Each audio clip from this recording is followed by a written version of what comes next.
Hello students, this is the third video on GATE exam related information. In part 1 video, I have given the detailed introduction of GATE exam, and in part 2 video, I have given the information related to pre-examination, means what you need to know before applying the GATE exam. So this whole series of GATE exam is helpful for students who are preparing for GATE exam. So today I am going to give you GATE examination related information. So GATE examination, this exam is conducted for various papers or various subjects.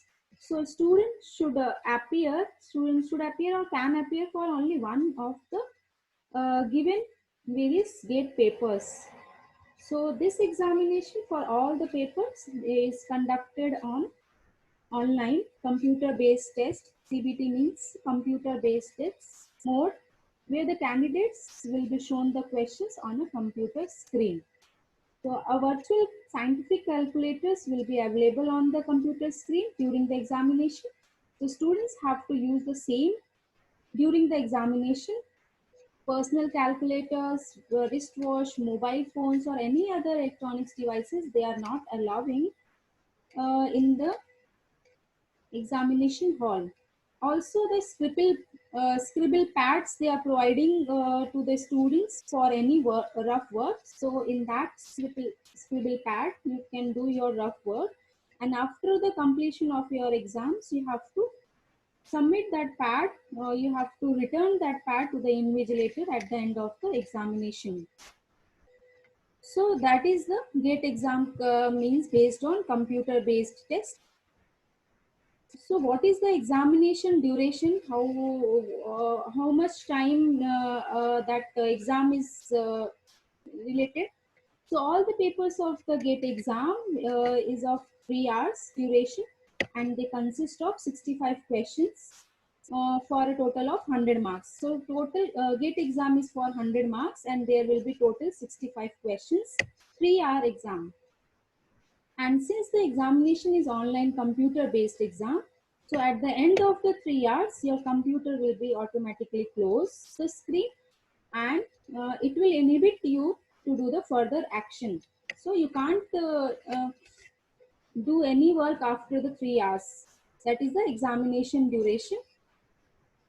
So what is the GATE exam question paper pattern? So GATE exam question paper consists of two types. One is your MCQ, multiple choice questions, and another is your NAT, numerical answer type questions. So in all multiple choice questions carry 1 or 2 marks each in all the papers and sections, and these questions are objective in nature, and each will have a choice of 4 answers, out of which students has to select the correct answer. And there will be a negative marking for wrong answer. So for a wrong answer chosen in MCQ question, there will be negative marking. For 1 marks MCQ, 1/3 marks will be deducted for a wrong answer. Likewise, for 2 marks MCQ, 2/3 marks will be deducted for wrong answer. That is for all, negative mark is means only for MCQ questions, multiple choice questions. Next is your NAT, numerical answer type questions. So these questions also carrying 1 or 2 marks in each all the papers and all the sections. So for those questions, the answer is assigned a real number which needs to be entered by the student using the virtual numerical keypad on the on the monitor. So that keypad of the computer will be disabled. No choice will be shown for these types of questions, and the answer can be a number such as 10 or a -10, integer only. The answer may be in decimal as well as, for example, 10.1, 1 decimal, 10.01, 2 decimals, or -10.001, 3 decimals. So these questions will be mentioned with up to the with decimal places. So the students need to present the answer. Also, for some NET type problems, an appropriate range will be considered while evaluating the numerical answer type question, so that the student is not unduly penalized due to the usual round of errors. So wherever required and possible, it is better to give NET answer up to the maximum of 3 decimal places. So this is about the numerical answer type questions.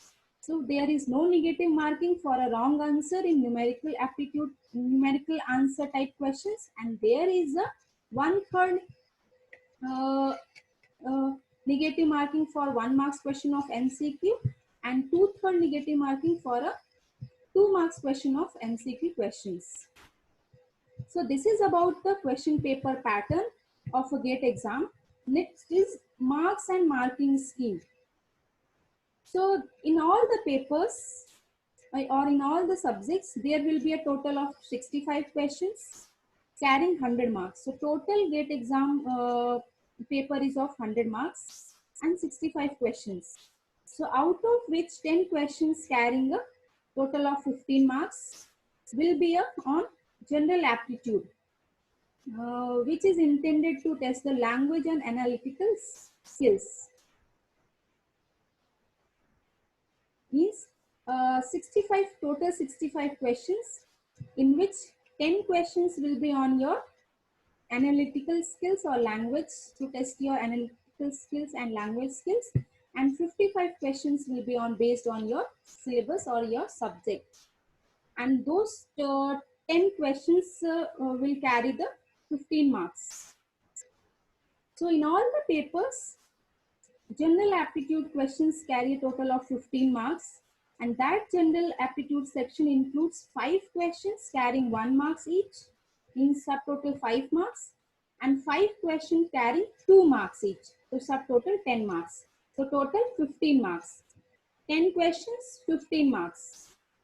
And other papers means your subject papers or syllabus paper would contains 25 questions carrying 1 marks each, so subtotal become 25 marks, and 30 questions carrying 2 marks each, so subtotal become 60 marks, and it will consist of both the MCQ and NAT questions. So this is about your distribution of marks and the questions means marking scheme.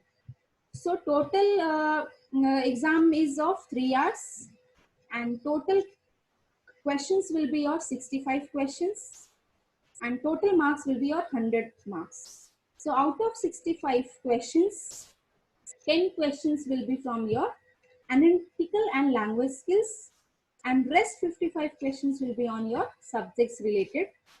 And according to that, 1 marks question and 2 marks question will be there. So this is about your GATE examination related information which you need to be know during the exam. That's all for today. Next video, I will give you information about the post examination related information, means after writing the exam, what information you need to know about the GATE. That's all. Thank you.